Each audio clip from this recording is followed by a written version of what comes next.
Hello! I got lost in space, right here, and my name is John. I heard a mysterious story about space butterflies. I heard that there were butterflies that could help me, that I can go home and join my family. But the one who told me the story is just a liar. Because of him, I found myself in a story that doesn't belong to me. I'm catching my breath to finish the story. But when I got closer and wanted to touch one, I was devoured from all sides. That's my little story. Thank you for listening.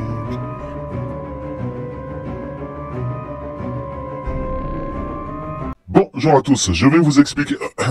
Je change rapidement ma voix. Hop, là c'est bon. Je vous explique rapidement comment cette scène a été réalisée avec Blender avec toute simplicité. Si vous voulez, avec les détails, il suffit de me le faire savoir en commentaire. Pour tout ce qui est rendu et qui entoure l'astronaute vraiment de part et d'autre, ça sera avec le plugin Skylab. Avec quelques clics, tu peux engendrer n'importe quelle atmosphère que tu veux, que ce soit avec les nuages, sans les nuages. Il suffit juste de le paramétrer comme vous le souhaitez. Et vraiment, c'est très simple que je trouve à mon goût. Pour la scène où les papillons sont en train de dévorer notre astronaute, c'est simple. Il suffit juste de créer une sphère UV qui va englober notre astronaute avec une position en hauteur et après qu'elle va vers le bas. Et après, on va lui créer des particules. Le plus important pour nous, c'est que lorsque notre sphère elle est en train de passer, elle est en train d'effacer notre astronaute. On va lui appliquer aussi de la peinture de masse pour voir à quel moment la sphère elle est en train de passer sur notre astronaute et effacer la surface pour qu'on puisse avoir quelque chose de réaliste. Une fois tout ceci appliqué, on peut remplacer notre sphère par n'importe quel objet. De mon côté, pour mon scénario, j'ai choisi les papillons. Vous pouvez choisir n'importe quel objet pour le remplacer.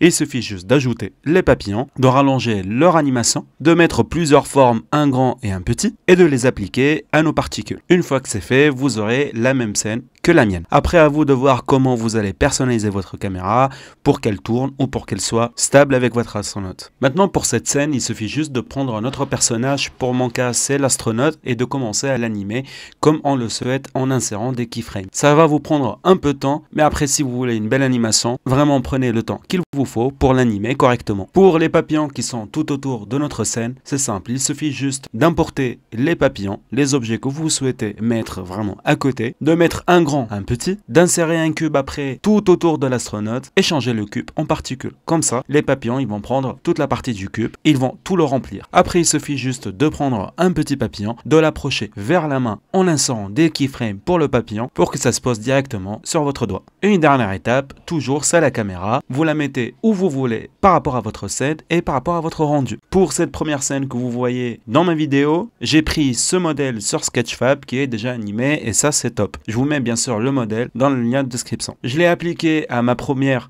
scène, celle du Skylab avec le plugin pour avoir le rendu final. J'ai mis l'astronaute, que c'est aussi un objet que j'ai pris dans Sketchfab, que je vous mets aussi le lien dans la description, et j'ai animé le tout avec une caméra. Si vous voulez une vidéo complète détaillée de comment j'ai fait les scènes par détail, il suffit juste de me le faire savoir en commentaire. Merci à vous d'avoir regardé la vidéo et je vous dis à la prochaine.